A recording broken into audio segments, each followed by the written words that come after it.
am Jyoti Kalra. I am tutoring at Kubi.com to make your study experience hassle-free. This is the all-in-one platform for practicing, preparing, and getting counseled along with other AI features. So keep in touch with us. Thank you so much. Happy studying. तो last video में हमने sentences के part के बारे में पढ़ा था। उसकी एक टाइप थी डिक्लेरेटिव।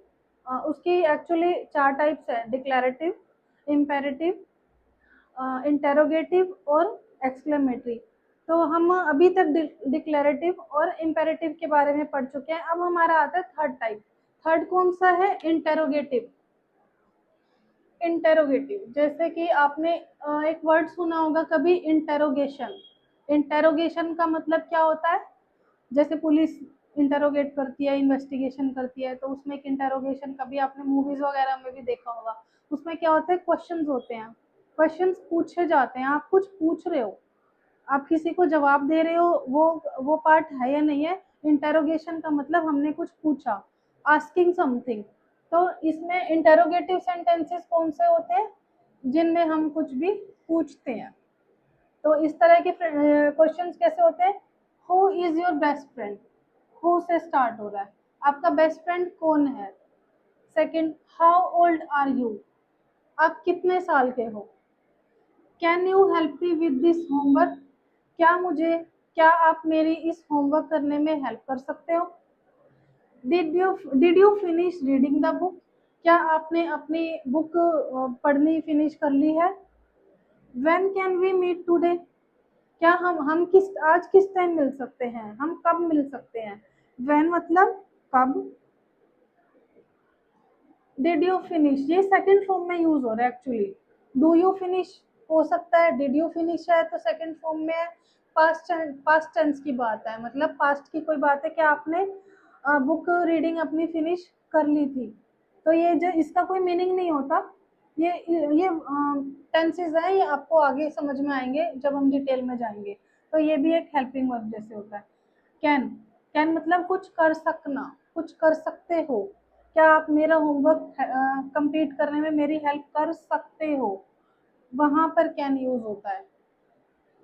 हाउ ओल्ड, कितने साल के हो। ऐसे हाउ मैनी भी हो सकता है, यहाँ पे हाउ ओल्ड आर यू है तो आप कितने साल के हो, इस तरह से भी यूज हो सकता है। तो हाउ भी एक इंटरोगेटिव सेंटेंस का ही पार्ट है। हु, कौन। इस तरह से ये देखिए यहाँ पे एक लिस्ट है, और ये भी कंप्लीट नहीं है, बहुत सारे होते हैं, आपको प्रैक्टिस से समझ में आएगा। व्हाट मीन्स क्या, हु कौन, वाई क्यों, हाउ कैसे, वेयर कहाँ, हुज किसका, किसकी बुक है, हुम किसको देनी है, किसकी बुक है, ये बुक किसको देनी है।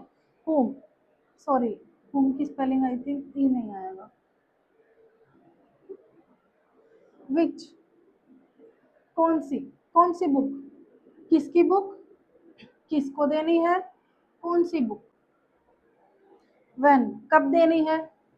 कैन, क्या आप दे सकते हो। इज दिस योर बुक, क्या ये आपकी बुक है। Am I going with you, क्या मैं आपके साथ जा रहा हूँ। मीनिंग दोनों की इज और एम का सेम सा होता है, बट जो एम है आपको पता है सिर्फ आई और वी के साथ ही यूज होता है। तो इसीलिए अगर हम मेरी बात है मैं, तो हम एम यूज करेंगे। दिस इज दैट इज होगा, तो किसी और थर्ड पर्सन की बात है तो इज यूज होगा। आर, जो आर है वो इज एम की प्लूरल फॉर्म होती है, जब दो या दो से ज्यादा लोग होते हैं वहां पर आर यूज होता है, ये हेल्पिंग वर्ब भी है। इसी तरह से वाज, इज प्रेजेंट टेंस, आज की बात है, इज अभी है जो भी। वाज मतलब पास्ट की बात हो रही है। मीनिंग दोनों का सेम है, मतलब today is Monday, yesterday was Sunday, इस तरह से। वर, वर जो है वो वाज की प्लूरल फॉर्म है, मीनिंग सेम है। हैज, हैव, हैड, कुछ भी चीज अपने, इनके भी मल्टीपल यूज होते हैं, वो हम आगे पढ़ेंगे।